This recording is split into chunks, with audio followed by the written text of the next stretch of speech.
Hello and welcome to this episode of Stories of Hope by Kangaroo Minds. I'm Vedika and today we have with us Ishaa Vinod Chopra. Isha is a mental health advocate, a trained Kathak dancer, an early childhood educator, and the author of a recently released book, Finding Order in Disorder, a Bipolar Memoir. Her approach to mental health extrapolates her personal lived experience and applies it to education, mental health advocacy, and the multidisciplinary arts. In her memoir, Isha has addressed what it is like to be diagnosed with bipolar disorder, how it affects interpersonal relationships, and how societal norms influence our understanding and responses to mental health issues. Isha aims to foster empathy, positivity, and self awareness while sparking mental health conversations and reducing stigma. She has also been the subject of several documentary projects, such as Unfinished, Isha's Journals, and Journey Back Home. Before we begin our conversation and hear more from Isha about her journey and her story, we would like to put out a trigger warning for our audiences. If at any point during this conversation, should you find yourself feeling triggered or distressed, we urge you to take a step back and look after yourself. Should you need any additional support resources, you can also find them on our website. And now, without taking up much time, I'm going to hand over to Isha. Isha, welcome to the episode. It is so nice to have you with us today. Thank you so much, Vedika. I'm very happy to be here today and support you as well in the advocacy that you do for mental health. A lot of respect here. Isha, at the outset, congratulations on the release of your book. So, I have had the privilege of reading it over the last weekend, Finding Order and Disorder. And I know in the course of today's conversation, we are going to talk about a lot of themes, some of which you have addressed in your book. And of course, while I urge people to read it, I hope also through this, people get to know more about, you, the work that you do, and of course, all the hope that that inspires to people who might find themselves in similar places. Thank you. So, Isha, I'm going to dive right in. Can you Yeah. share with us more about, what your mental health journey has looked like and, what has recovery looked like for you? More for the people who are not familiar with your story. Yeah, so for me, I was diagnosed when I was 16, and at that time I was in Edmonton, Alberta. And at that point, Dr. Parekh, who was a family doctor, had a huge role in correctly diagnosing me because at that time they thought it was schizophrenia, and then he diagnosed it as bipolar disorder. And I guess for me, recovery has always meant reaching out to support systems and not only relying on medication, because often we think we just take a pill, we pop it, and then we're going to be fine. But that's far from the truth. I mean, you need to have, sometimes not everyone has that family support, but even reaching out to friends, sometimes even talking to a stranger in a car journey, sometimes it helps, just sharing and reaching out. And things like even pet therapy, because I have a dog. So I love dogs, and I have a beagle. His name is Dobby, and they understand emotions very well. Yes, it's so sensitive to it. So that helped me a lot, especially during the COVID time. So I guess my journey has been being diagnosed at 16, and then getting I was triggered again, and when I felt sick for the second time, it was when I had been through uh the domestic abuse in my previous marriage. And I guess we're gonna get to that later too. But uh yeah, it has been definitely ups and downs for me. I have been in rehab both in the east and west, so it's been definitely, I can say, not an easy journey, but it made me stronger. Like when I look back, like 10 years or even 15 years to when I was 16, um, uh, it's I definitely don't regret anything or think back and say, why has this happened to me? Because you have to keep in mind the way I am today, and whatever has made me today is basically a result of what has taken place in the past. So I'm embracing that, and I do encourage people to do that, even if they're diagnosed with something. Right.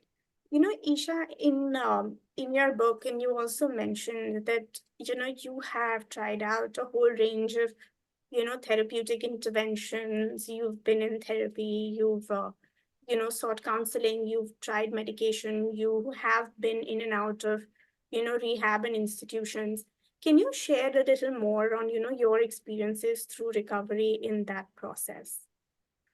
Yeah, so for the first time, I think I was very lucky that I was diagnosed when I was 16, because at that time I was in basically like in a youth rehab. So I was surrounded by teenagers mostly. And I'm saying I'm lucky for that is because obviously, I mean, there it's like you have lesser cases of just being there for other reasons, such as like addictions mostly, or drugs or other things. But then obviously later on when you become an adult, and then especially what I experienced in Toronto when I was in rehab for my episode, I did have to experience a lot of things while I was in rehab. And I think it was just unfortunate that it took place during COVID, because obviously the focus of wellness and health was I mean combating COVID-19. And at that time I don't think mental health was the priority, although in a way, COVID kind of resulted in a lot of mental health issues and challenges, I mean, the world over. So it was like they were very much interconnected. Like they were like uh so yes, the experiences then in India, for example, I did not go into too much detail in it in my book, but there were about a couple of places where I had been to. But what helped me the most were going to Ayurvedic places and yoga centers. And that was I think really where I just started to find myself, because first I was in an intensive care, and then the second one was more of a um, relaxed place for it was at now that actually that doctor is no more. And in fact there was uh, yeah, it was it was a place called Land, which was run at that time by Dr. Yusuf Merchant. But the third place that I really did go to, there were two places. There was one, they both were in Gujarat actually, and they really helped me a lot with yoga and just basically keeping a good diet, having that sleep cycle, waking up early. And in both places I was accompanied with my mother, and the other place my grandma accompanied me actually. And in both these places I found time to practice my art. So what I would do is I would practice dance, I would do yoga. And then in on the weekends, it was mostly like a lot of like family people and elderly people. They would come, and I would, do Kathak performances for them. So it was not I'd say not a traditional place for, I'd say like like a rehab or a mental healing. It's more of like a kind of you get a way to kind of just it was not a meant like a mental rehab in the traditional sense, but it worked for me because at that point I had already been to two other places, and this was like really just trying to find myself and being introduced to yoga, which was again a very powerful uh, form of therapy for me, which worked when I moved to Toronto later. So when I was in hospital here, I used to practice that. Again, channelizing energies, in a positive way. So I hope I answered your question. Yeah. Absolutely did. And in fact, I was just going to in fact ask you that, talking about your journey, and of course, you've written about it, you've shared a lot of it with us now. But what would you say have been like, your main learnings from your journey, or, some of the high and low points through this time? I that is a good question. I think that some of my learnings has been to kind of help smash that self stigma, because I feel that unless and until you can't really own your own diagnosis or even mental health or mental well being, it doesn't matter if you are diagnosed or not, really. I think we need to kind of break those ways of thinking, and where we have those barriers, whether, oh, do you have a mental illness or not? It's just kind of, And also, I don't really like that word illness much, so I don't know if I've used it, but still, it's like it's something that we're dealing with. I feel that I have learned to kind of really not have that self stigma, because I realize that until and unless you don't love yourself and kind of really own the disorder or diagnosis, you can't the society stigma or judgment or bias against you will then really have even more impact on you, because if you're strong within yourself and that energy which andar se aati hai, you're like, okay, I'm confident I can do this. When you interact with people and the society, and when you often run into people who just don't take you seriously, it won't hurt you as much. I'm not saying that it's going to not, that you'll be completely like protected, but the impact of that will be much lesser. So I know it's easier said than done. I mean, for me, it took me like, I'd say safely almost a decade to reach to that place. But I'm hoping that with me putting my story out there, if somebody reads it and kinds of like tries to, not have that guilt or shame, because there is a lot of that, because of what maybe sometimes your family goes through, or sometimes your friends sometimes just are not your friends anymore when you know so, and that's another thing I learned, is that when you go through things like these and times like these, you really learn who your true friends are, because those are the ones who stay with you through hail and storm, no matter what. So I have discovered real friendships through this. Yeah. No, I think that's really interesting, that you touched upon, that the way society sort of views mental health, views mental illness. And you briefly touched upon the topic of stigma. So just going from there, I wanted to ask you that, do you want to share some of the stigma that you might have encountered, whether it's personally, whether it's in professional settings? Sure. So in my professional setting, that I have always faced it in terms of if I ever reveal to anyone, especially an employer. So I am an early childhood educator, and in my times I have been just, I remember I used to work at this place for like more than a year, and then when I provided them with an accommodations letter from my doctor, they kind of found some way or the other to have this review of me and just let me go, because honestly, I guess in a way they were also running it as if it was a business, but they weren't prioritizing their employees' well-being or health. So if I asked for fewer hours, it would put them at a disadvantage. So they just let me go, So things like that on the professional front.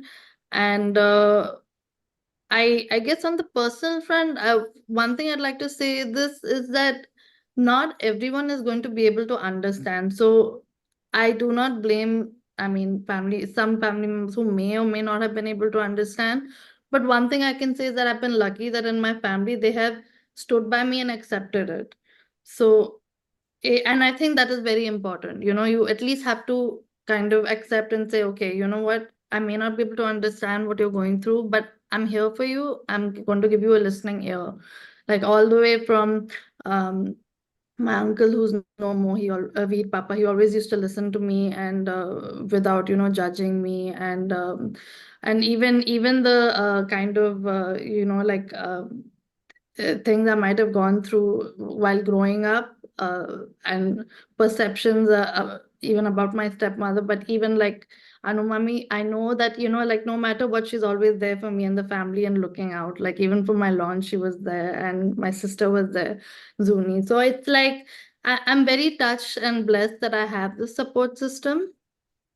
And yeah, so personal, but when it comes to relationships, I can get to that part as well. So we talked about family, professional life, and then in relationships, it has always been for me in the past. Obviously, now I recently did get married last year to my husband Viswaroop, and it's going really well. And in fact, he often tells me, he's like, what is this bipolar? I don't think you have anything, because he's never seen me, unwell or at in an episode. So it's often joke between us, because he's not able to, tell anything.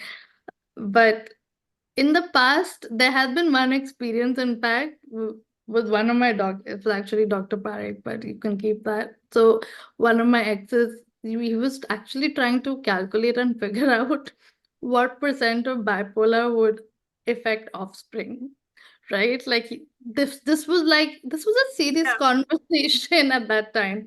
And I'm looking at him, and I could tell the expression on my doctor's face. He was like if this guy is really like loves this girl, why is he like asking so much and wanting to know the research behind this? Because if you love someone, you're with them no matter what, right? You're not going to try to like dig into like the science behind how much a certain diagnosis is going to impact. And now looking back, it's very comical. I know there's one more thing I included in the book as well, which where I had gone to see one of my ex's family, and Mm. so it was like a comparison between the first time I met them and the second time. Second time, the mother was looking at me like I was a ghost, and then I just laughed at it. I was like, this is not gonna work. Like, what am I, and I want to say that I know I'm laughing at this, but this is a very serious thing for people who are going through this, who may go through similar experiences, because in that moment you feel very rejected and you feel as if there's something wrong with you. But the moment you kind of conquer that and you realize that, you know what, it is actually the perception of certain people in our society who are not able to accept it, it's their problem. I mean, there's nothing wrong with you. Mm. And it is that notion of normality, and it's always been there. It's not going to go away. It's been here there for generations. I mean, uh, I mean, if you dig into history, you really want to know, that, I mean, people who have had conditions such as this have just been put away. And they're just like, there have been instances even in Toronto where, I had been to a college, and they put up a display where there's a young teenager who had been put away for the rest of her life, never to ever come out. So we have to really see that these are really intergenerational thought processes that have been compounded over generations. How are we going to break them down? How are we going to unpack them? How will we unlearn and relearn these ideas? It's very, very like it's a task. It definitely is, and I think it is a task for anything, even like um anyway, I think sorry, I'm going on, but Yeah. Isha, you spoke about, the challenges you faced and the times that, you encountered stigma. And I know today we can sit and, look back on it and make light of it. But of course, it is very hard to be at the receiving end of stigma, especially yeah, when, you are struggling with a condition like bipolar disorder, which unfortunately, even though we are in 2024, not too many people understand, what is bipolar disorder. There's still a lot of myths around bipolar disorder. So do you want to just talk a little bit about, what are some of the myths around bipolar that you want to call out? sure, If you want to share a little bit more about yeah. bipolar disorder itself for those who may not know what it really, entails. So it's a very good question. I want to like address it firstly by saying that it's not like a cough, okay? I mean, you say that, okay, the symptoms of a cough, like, okay, most people have that. There are many variants of a cough, but just like that, there are many variants of also bipolar. I believe Dr. Parekh did address some of them. So for those of you watching, please do watch a launch where he addresses the different kinds of bipolar. But for me, I'm saying that definitely and 100% knowing that I have bipolar, and other friends of mine who I know have, the symptoms manifest in a very different way. So you cannot generalize. And in fact, professionals should not generalize, because very often I see videos where there's like, you see like a doctor and who is holding this stick and he's like, ye hota hai, ye sab hota hai. I'm like, yaar, why don't you say ye ho sakta hai? Exactly. ऐसा नहीं है कि ये होगा. मतलब you have to kind of, you know, I mean, simple things like, having late nights, and then there's the whole thing of spending too much, and then uh, there's also a whole concept of, I mean, sometimes what also does happen in bipolar is in terms of like energy levels, and so that kind of acts into like even uh when when you want to, in relationships, you have that kind of high energy level. Sometimes that acts into your physical life as well, which you have with people. But I think what people really like to do, they obviously do like a lot of drama and masala, right? So they're going to pick onto like those one or two symptoms, and they're just going to Hmm. like they will blow it up, and they do that for anything and everything, really. So I don't think finding out about bipolar is, I mean, you have to go to trusted sources, and I implore everyone to do that, because I don't think like typing it on YouTube is the right thing to do. uh Definitely, if you're interested, read some like some articles which have been published by reliable universities and professors, and um maybe read some memoirs to see what an actual, and not just, it's about a person who's lived through it, so you can say, okay, this has actually happened and that person has written it.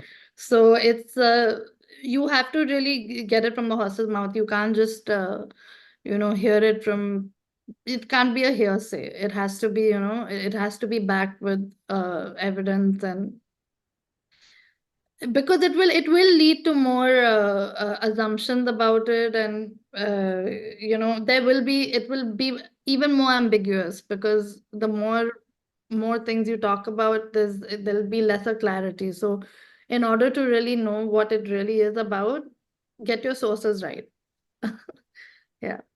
No, I'm glad, you spoke about using verified sources, but also the fact that, just because two people share the same diagnosis, that doesn't mean that, they're going to exhibit the exact same symptoms of a particular diagnosis.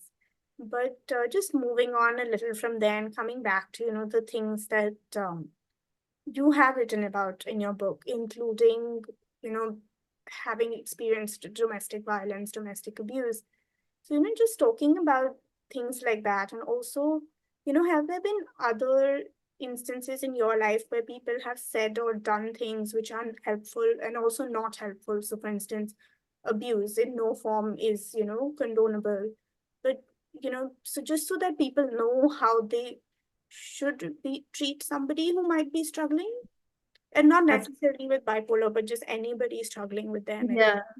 So I would definitely, I'd like to give an example of my one of my interactions with a psychiatrist I was consulting when I was living in Germany.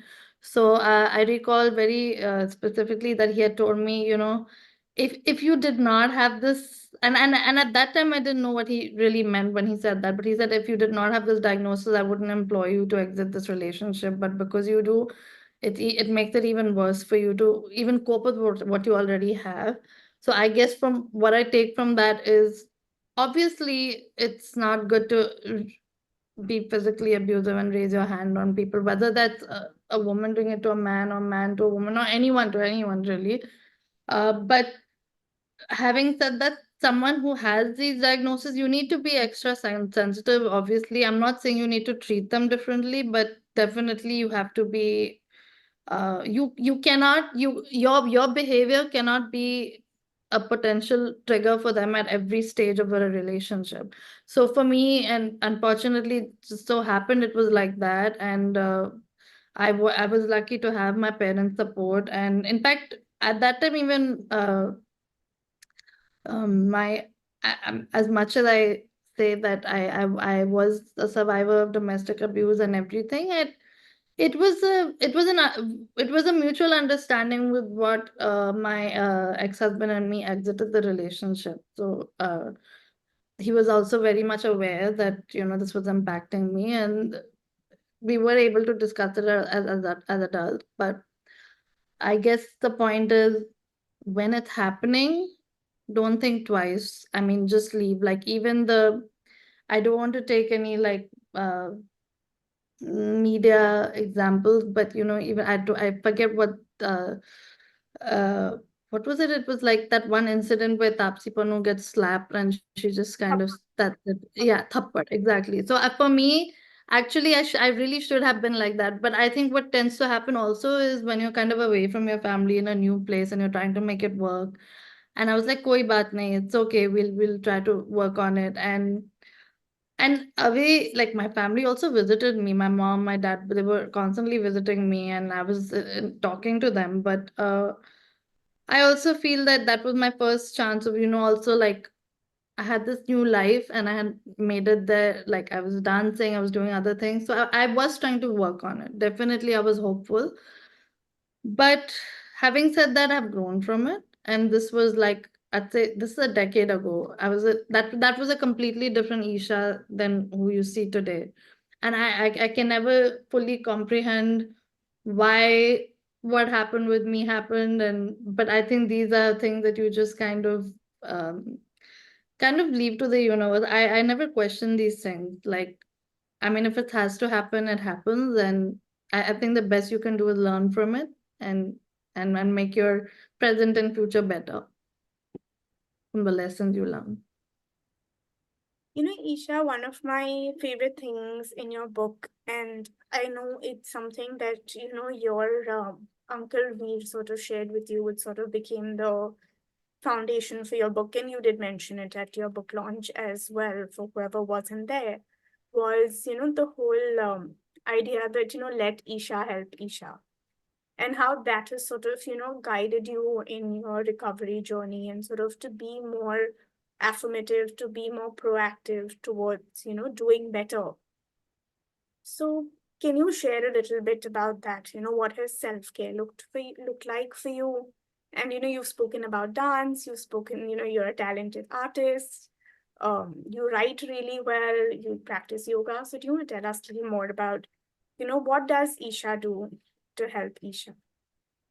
For sure. So I didn't realize really what my uncle was saying back then, but I now it's coming. I'm realizing it now that what he meant to really say was that you I guess like you rightly said, you need to empower yourself and you need to take action, because I think at the end of the day, if you don't, then no one else really will. I mean, even if they do, there's no point of that, right? Because if you're not in on the receiving end to really help yourself, it's not that change will be even slower. So uh yeah, so in terms of how I help myself in coping, I have several coping mechanisms. I like to always surround myself with family and always reach out and talk to friends. Even if those friends don't call me, I will call them and they will pick up. But at least I'm reaching out and calling them. So that's one thing. That's one key thing. So when you talk about let how I help myself cope and everything, and the whole let Isha help Isha, for me it always has been dance. Although I did not initially start to do dance to help with my mental health, but I have always taken part in doing Latin dance, and then I realized Latin dance again was not that conducive to the to my schedule, because it had a lot of late nights, a lot of triggers. So then I eventually stopped doing that. Although I do that sometimes on my YouTube channel, I try to do my dance. So definitely dance, practicing yoga. Community is number one, though. It comes on top of that, and that includes healthy relationships with family members and and journaling and writing and keeping yourself busy, having a routine. I think having a routine is very essential. I mean, I know as someone also who a lot of people who have taken counseling and therapy, I mean, that's the first thing they say, okay, let's set your routine. What do you want your life to look like? What do you do? And I think if we start to also ask these questions to ourselves, we'll be able to find more and probably better answers if we're asking ourselves instead of someone telling us what to do. So it has to come from us. So just, yeah, so community, hobbies, routine, relationships, yeah. And it can look different for everyone. I'm not saying everyone has to do Kathak, Latin, or yoga or writing, but it can be anything. Yeah. Isha, let's talk a little more about your memoir. So what really inspired you to, put your story out there? And what is it about that you want people to know when they read this book?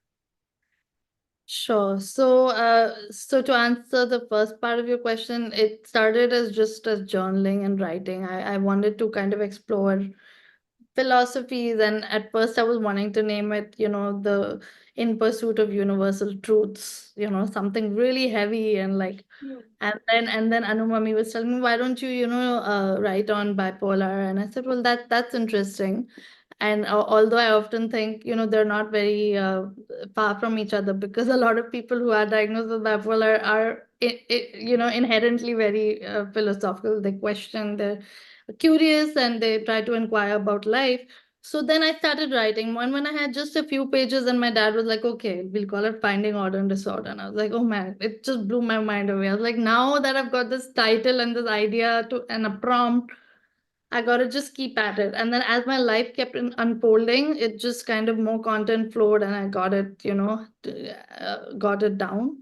And I guess the second part of the question is for anyone, why would anyone want to read the story? I think the story is, again, not like what I said in the clip in my launch. It's not just my story, but I think it's everybody's story. Everyone has gone through it, will go through it, or know someone who goes through it at some point in their life.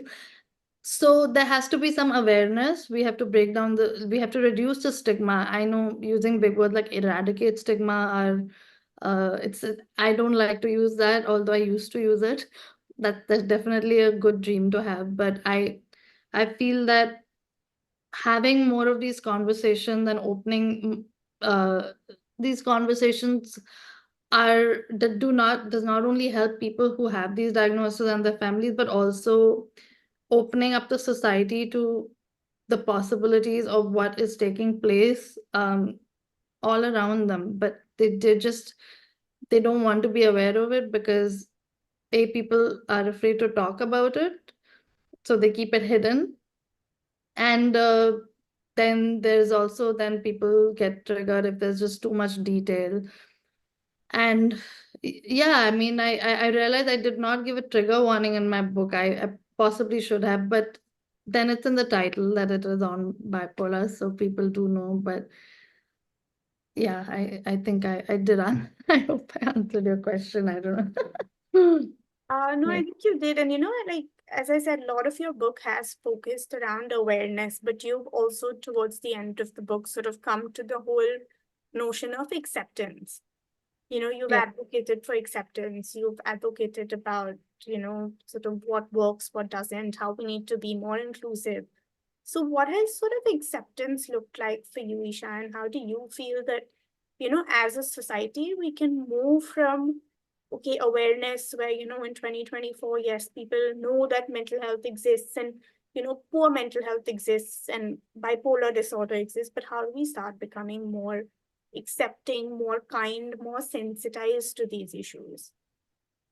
That's a very good question. I'm going to think about it for a second. Yes, my second was over. So I feel like there is, it's like when we talk about, like the body, mind, and soul. So why do we not have these stigmas when it comes to, I know I'm sure there are stigmas for some physical disabilities, but I'm talking about if somebody breaks their leg or has like a little band-aid here, or a scratch here, why isn't there, why don't people judge people, right? Why don't people judge each other for these things? And I think it perhaps could be the fear of the unknown, but that's precisely why we need to talk about it. We need to make these topics known to others. And what goes on in our minds and what goes on in our bodies, it's very interconnected. We what we see, we often think that, okay, it's the body right now, what I'm seeing your face, your facial expression, but actually behind that is also whatever's going on in here, right? And once we look at a person, once we kind of look at them as a whole, instead of just what we're really perceiving through our eyesight or presence, we would not judge, because whether you're taking care of this or what's in here or the body, it's really all one thing. So I think if we look at it as that perspective, and that wellness, whether it's physical or mental, emotional, spiritual, financial, all of that is encompassed in the wellness realm, and we need to support that, because if we do, not only will individuals be supported and uplifted, and it will be like it will impact overall the entire society. So I think that we should be in it for the, no, it sounds a little cliche, but for the overall good of the society, like everyone will be uplifted by it. So it's not just for that one person who's going through it, but it is really for everybody. Yeah.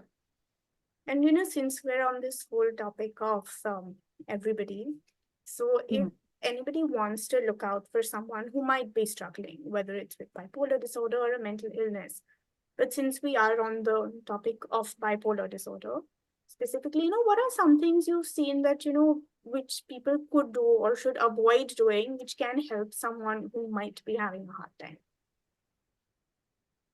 Yeah, I really like, this is my favorite question so far. I think it's very pertinent. Uh, so I feel that I think it kind of brings me back to what I'd mentioned earlier about, perhaps you might not, some people may not be able to understand, but they Mm. should be able to accept it. And if they do not want to be the one providing a listening ear, at least they shouldn't kind of ignore, reject, or block.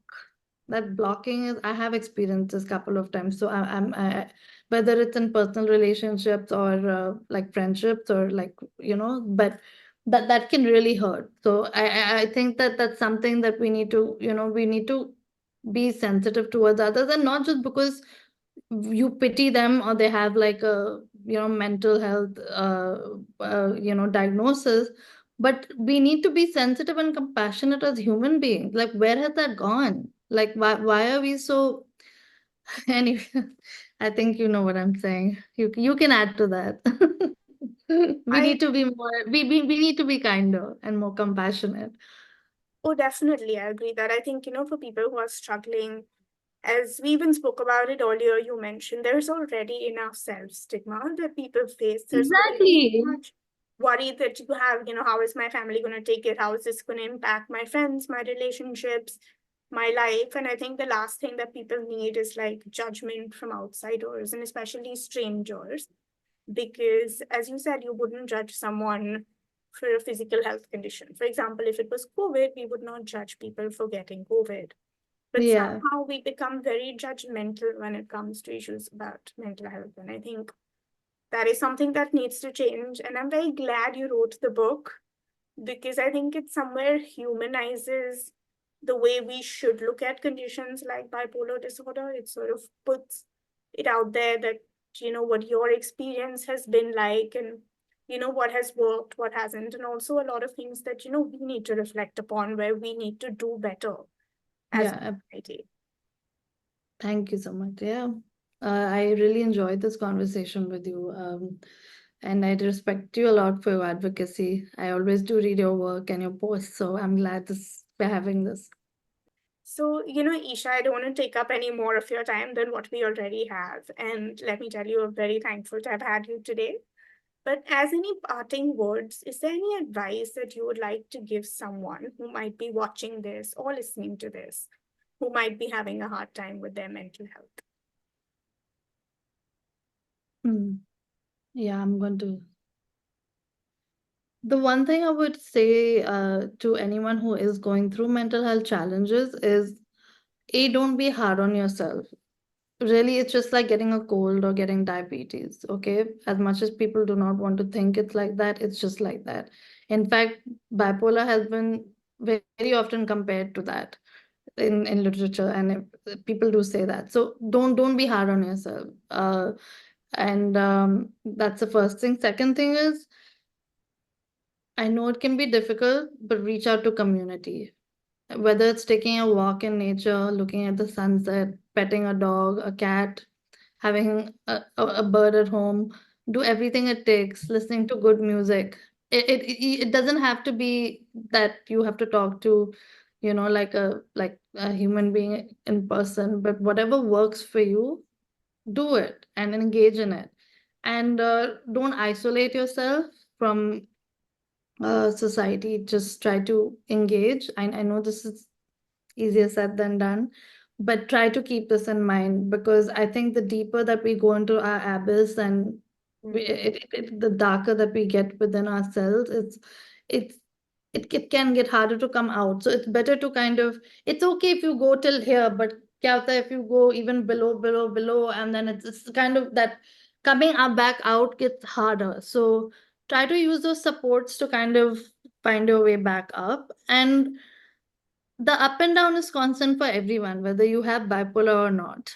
So it's the only constant, really, the changes. And so that's why, again, don't be hard on yourself. And in terms of giving, I guess, giving advice, I think I wanted to just share, kind of try to summarize what's already written in my book. But I guess especially for people who do have bipolar, something that really do help me a lot is having a good sleep cycle, because that's again, like a circadian cycle. It's related to the mood cycle. So have enough sleep at night. Try to stay away from alcohol, caffeine, in the second half of the day. And I guess drugs would be a no-brainer, but I'm just still saying it. If you want it, yeah. And I don't want to preach again, but this is what has worked for me. And community, community, community. Yes. Thank you so much, Isha. I think it's been a very informative and educative session, and I've really enjoyed the conversation that we've had. I'm sure for all our listeners, and of course for all the readers of your book, your insights, your experiences are definitely going to help them understand better and, of course, do better when it comes to spreading awareness about mental health. And for anybody who's watching or listening today, if you find yourself having a hard time, please know that there's always help out there and there's always hope, and it does get better. So you don't have to go through this alone. So till next time, please stay well and stay healthy. Thank you.